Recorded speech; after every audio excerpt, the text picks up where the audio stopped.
के नमस्ते प्रणाम रही कहना बाबा एगो औरी बात कलस का को सोचतिया कि देखी ई कहा ले इनका पढ़ाई लिखाई बा आ कितना इनका बढ़िया सोच बा।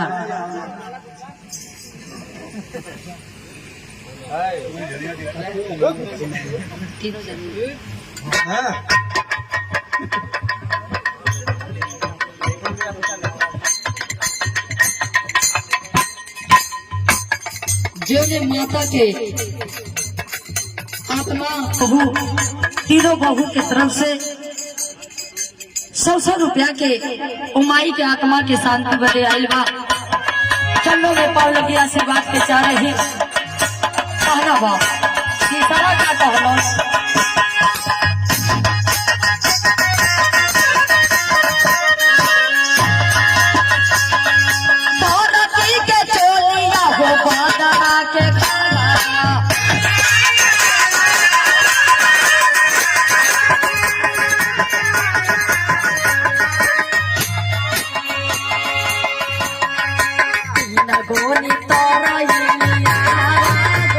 और लिया तो हंसे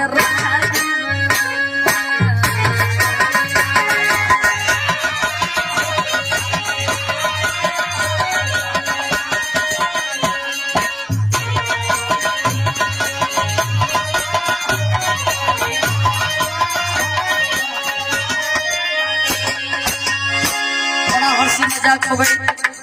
अतनी देखो भैया झटके में चली तनी सा माई के आत्मा ये दुनिया के छोड़ के चल गई। भैया लोग आंखों में आंसू लेकर के सुंदर डोला सजा के ललका वो हार ओढ़ा के में कुट कुट पन्ना आशीर्वाद के चाबा। भैया लोग आंखों में आंसू लेकर के चार जाने मिल के कंधा पर उठा करके बाबू ले जा करके गाड़ी पे लाद करके शमशान घाट पे ले गई जा। कल जला की माया के बाजार हो, दुनिया के संसार हो। ए माया के बाजार में स्वार्थ बस दुनिया बाजा स्वार्थ ता हो मोरा फैन की केहू का केहू ये दुनिया में ना माया के बाजार हो हमके और आपके लपेट के रखले बा तो सबके सब गा गई। तो हम चाहते नहीं कि अपने बेचन गुरु जी के थोड़ा सा गीत गा दे। घाट पे लोग लेके जाला हो वहाँ के दृश्य देख करके आंखों के आंसू लोग बतावेला कि झुरा जाला।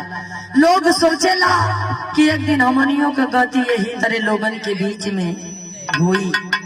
आ कैलन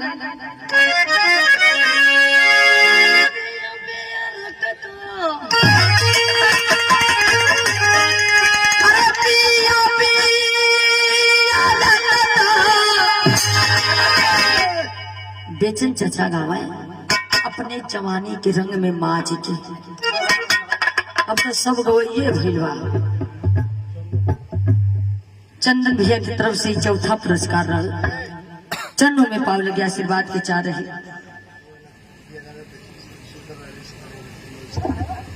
नाइस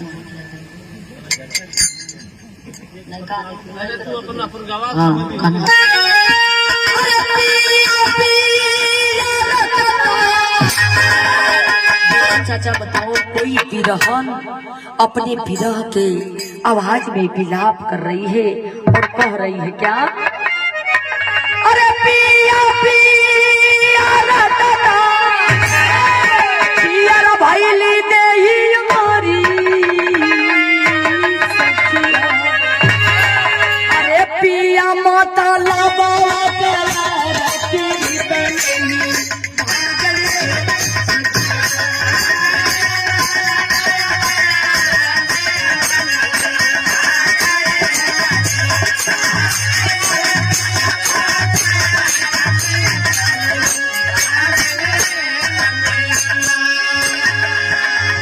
भैया लोग डोलवा सजा करके आंखों में आंसू ले करके माई के 4 कदम अपने कंधवा पर धई के ये बाबू पहुंचावता लो।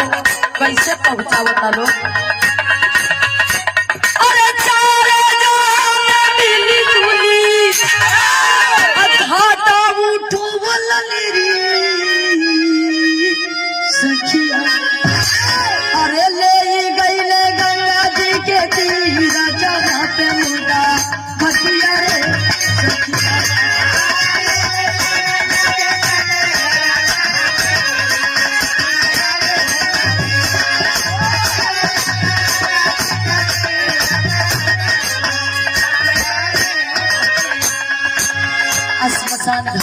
जाकर के आंखों में आंसू ले करके माता जी को सजा दिए।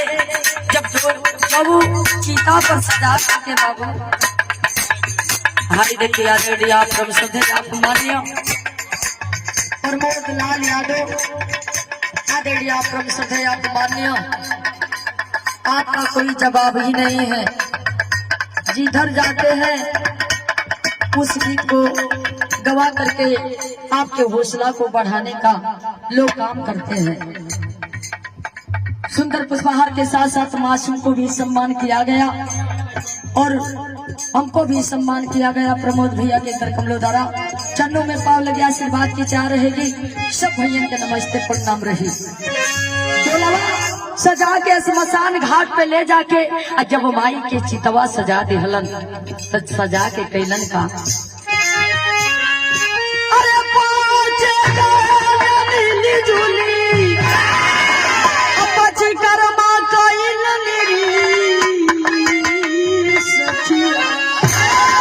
अरे मुहवा में लगे लसिया रे सखिया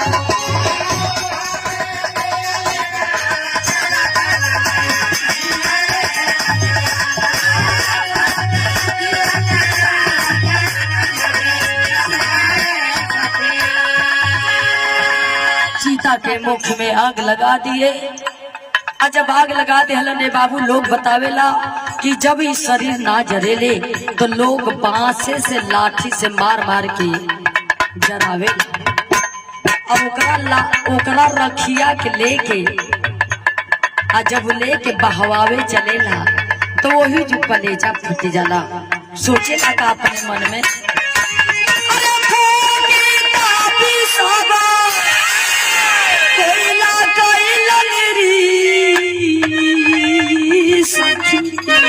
अरे राखो गंगा जी में बगवा में बजारा के छतिया रे सखिया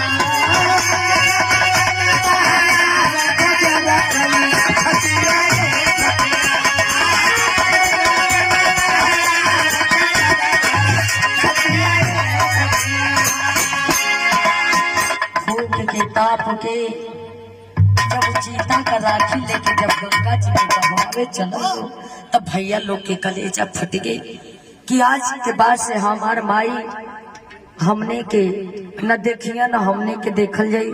आज से इनका हमार नात टूट गई और वही जो से इंतजाम में लग गई लो। आज देखा माई के तेरही बा सबके बुला करके माई के